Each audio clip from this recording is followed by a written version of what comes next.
And in the very first week, he had passed Playboy as the leading men's magazine in England. And that was just a momentum that never died. On the street corner, we asked, how's it selling? Well, Penthouse has been selling very well lately. I'd say about 200 in the last fortnight, more than any other single magazine on the stall. Being raised every day in the house, what are we going to do about this? Well, that's a look at Filthy Gorgeous, a documentary from Canadian director Barry Avrich about publishing icon and founder of Penthouse magazine, Bob Guccione. Some call him a counterculture icon. To others, he was a purveyor of porn. Barry Avrich joins us in studio. Good morning, Barry. Good to see you. Good morning. I love your films. You were here before for The Story of David Steinberg, your film Quality Balls, and you've had many before that. That you really, like no other filmmaker I've really seen, you get to know these people in such an intimate way. And now, you know, I watched your film last night, and you learn so many things. You learn about this man and why he did what he did, but you also see how we've progressed as a society as far as our values and our own feelings about our sexuality. It's fascinating. Right. That's right. I mean, we've come a long way from sneaking into that newsstand to have a peek at a copy of Penthouse or Playboy and worry that someone's over your shoulder. I mean, not me specifically. I know people who do that. But now it's everywhere. So the world changed, and the world changed very quickly for Bob Guccione, and that was tough for him to accept as the empire started to dissipate. It's interesting because when you paint your characters, in this particular case Guccione, you come to respect them despite their controversy, because you take us almost inside the head of these individuals. And in this particular case, you know, we'll compare him to Hefner or Flint. He actually had some causes. It wasn't just about naked women and Forum.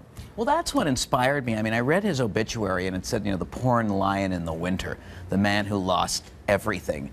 And that's when I started my research. There was so much more about Bob Guccione the world didn't know, and that was the point of the film. Even the titles of the magazines, when you compare them to Hefner and Flint, Flint was a sideshow, it was a carnival attraction, a gynecological experiment, gone bad. Hefner, Playboy was about the man out there, the velvet jacket, going out there. Penthouse was just at another level. The writing was better. The photography shot by Bob himself was just gorgeous stuff that was inspired by his own love of painting, Modigliani, Matisse, Botticelli, and that's what he was about. It's a tough sell, because you think Guccione, you think sleaze, but you have to look at his entire life, 79 years, and a huge, 100 magazines, Omni, Longevity, big business. Did you come to a personal conclusion after doing this documentary? As we said in the beginning, there's sort of extremes in terms of how we think of him, whether he was a counterculture icon or a purveyor of porn. You know, it's a great question. I think he was a flawed genius.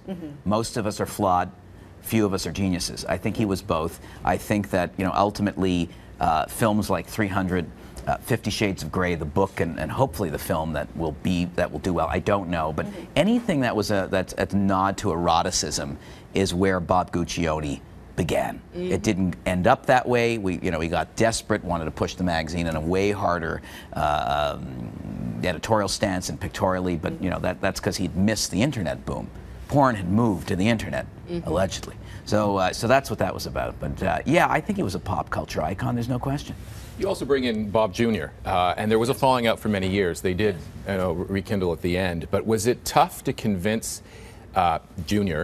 That, you know, to go back to these dark years where I think it was over Spin Magazine, right? That basically separated them? It was. You know, he was teaching in Oxford, Mississippi. And if you've been there, don't go again. So, I flew to Oxford, Mississippi, can't even fly there. I got there somehow, sat with him and said, these are the films, this is the body of my work. I want you to trust me.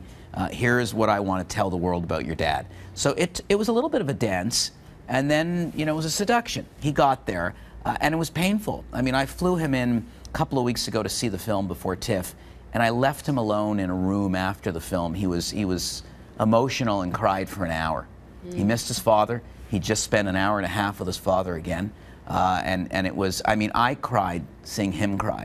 It's a tough movie. It's not just, you know, the dethroning of Vanessa Williams. There's just so much to this man beyond that. I find it interesting that you said that you went to the screening last night, which was sold out, very successful. You couldn't watch the audience watch your film. Still, after all these years, Barry. Yeah, it's tough for me. You know, because if somebody gets up to go to the bathroom, I've assumed they've left. And I used to go and watch them. Go, you know, like, not only did you wash your hands, but are you going back? And it freaks me out. If they squirm, then I know I need to re-edit in a section. Very, very painful. And plus, I've seen the film 100 times. How nervous are you during the premiere? Very. I mean, this particular film, which is going to air and have its debut in the U.S. as well, it's a big film. It's not just a Canadian story, and there's a Canadian angle, which is fun. But there were so many people attached to this film, and managing schedules and the party, all that stuff. It was a bit nerve-wracking. But you know, once they say, "Hey, here's your film," and you go out into the Q&A, the curtain goes up. You guys know it's showtime. You roll. Yeah. But it was fun. It was a big one. Can I ask what's next? Who's next? Who's next? All I'll tease you and say is, you know, an unbelievable musical legend who's no longer with us. Not the obvious choice. And I'm just in the midst of trying to clear the music now. Well, and That's a you'll good come back. tease. I'll definitely be back. Okay, Thank you. excellent. Barry Avrich, thank you so much. This film is called Filthy Gorgeous, and it's the story of Bob Guccione, and it's just a fantastic film. Good to see you again. Thank you.